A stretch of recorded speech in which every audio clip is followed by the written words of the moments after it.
John 19. Then Pilate took Jesus and flogged him. And the soldiers twisted together a crown of thorns and put it on his head, and arrayed him in a purple robe.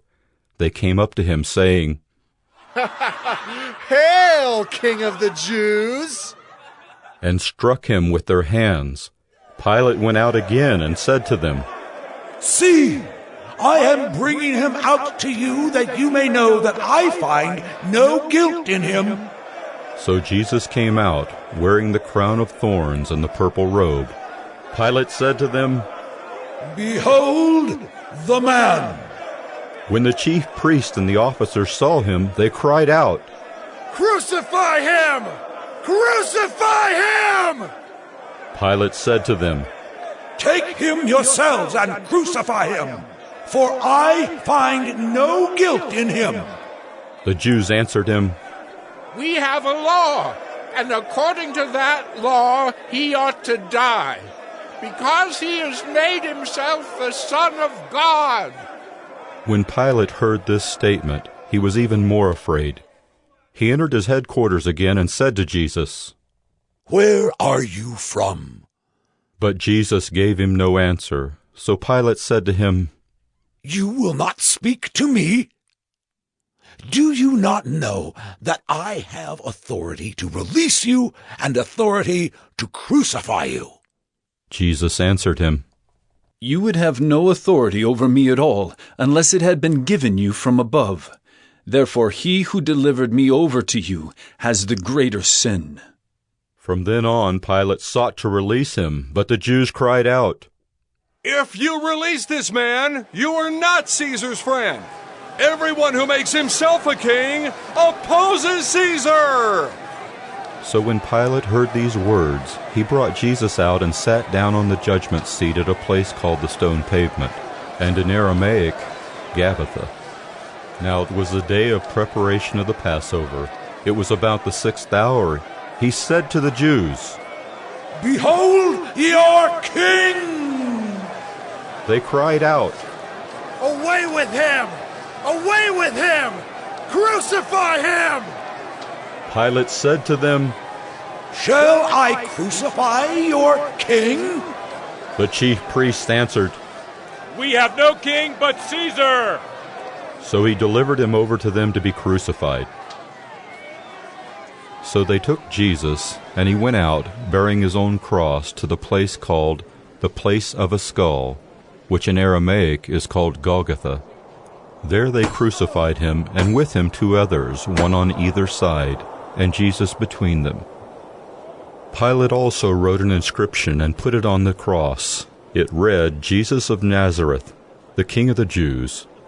Many of the Jews read this inscription, for the place where Jesus was crucified was near the city, and it was written in Aramaic, in Latin, and in Greek. So the chief priest of the Jews said to Pilate, "Do not write the King of the Jews, but rather, this man said, 'I am King of the Jews.'" Pilate answered, "What I have written, I have written." When the soldiers had crucified Jesus, they took his garments and divided them into 4 parts, 1 part for each soldier, also his tunic. But the tunic was seamless, woven in 1 piece from top to bottom. So they said to one another, "Let us not tear it, but cast lots for it to see whose it shall be." This was to fulfill the scripture which says, "They divided my garments among them, and for my clothing they cast lots." So the soldiers did these things. But standing by the cross of Jesus were his mother and his mother's sister, Mary the wife of Clopas, and Mary Magdalene. When Jesus saw his mother and the disciple whom he loved standing nearby, he said to his mother, "Woman, behold, your son." Then he said to the disciple, "Behold, your mother." And from that hour the disciple took her to his own home. After this, Jesus, knowing that all was now finished, said, to fulfill the scripture, "I thirst." A jar full of sour wine stood there. So they put a sponge full of the sour wine on a hyssop branch and held it to his mouth. When Jesus had received the sour wine, he said, "It is finished." And he bowed his head and gave up his spirit. Since it was a day of preparation, and so that the bodies would not remain on the cross on the Sabbath, for that Sabbath was a high day, the Jews asked Pilate that their legs might be broken and that they might be taken away. So the soldiers came and broke the legs of the first and of the other who had been crucified with him. But when they came to Jesus and saw that he was already dead, they did not break his legs. But one of the soldiers pierced his side with a spear, and at once there came out blood and water. He who saw it has borne witness. His testimony is true, and he knows that he is telling the truth, that you also may believe. For these things took place that the Scripture might be fulfilled. Not one of his bones will be broken. And again another Scripture says, They will look on him whom they have pierced.